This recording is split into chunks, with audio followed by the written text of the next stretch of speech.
আমি ব্যক্তি জীবনে খুব সাধারণভাবে থাকতে চাই। ভ্যালেন্টাইনের কাজ আসছে অনেক শাস্তিকে পুরস্কৃত করার জন্য আমি গ্লোবাল স্টার অ্যাওয়ার্ড 2024 কে ধন্যবাদ জানাই। পুরস্কার পেয়ে আরো বেশি ভালো লাগছে। পুরস্কার পেলাম শাস্তি নাটকের জন্য।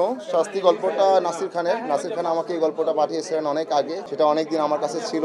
তাকে বলছিলাম যে এই গল্পটা আমি করবই যেভাবেই হোক, যখন এটার সুযোগ আসে। কারণ একটু যেটাকে আমরা কথিতভাবে আসলে অফ ট্রেক বলি, এই টাইপের একটা গল্প।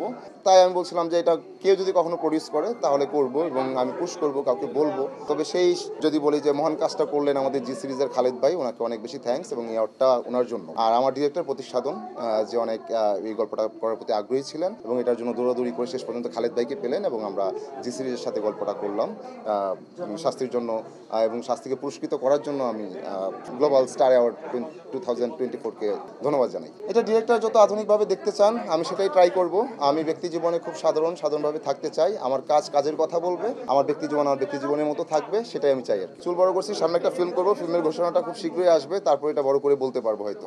ভ্যালেন্টাইনের কাজ আসছে অনেক বেশ কিছু কাজ আসবে, 6, 7, 8টাও আসতে পারে। এর মধ্যে স্পেশাল হচ্ছে পায়েল, এর মধ্যে স্পেশাল হচ্ছে বসন্ত বৌরি, এর মধ্যে স্পেশাল হচ্ছে যদি ফিরে আসি, এবং আরও বেশ কিছু মাথায় আসছে না এই মুহূর্তে। না, এই স্বীকৃতিটা তো আমাকে অনেক বেশি আসলে আপ্লুত করছে, কারণ শাস্তি গল্পটা অনেক ভালোবেসে অনেক কষ্ট করে আসলে এই কাজটা আমাদের করা হয়েছিল।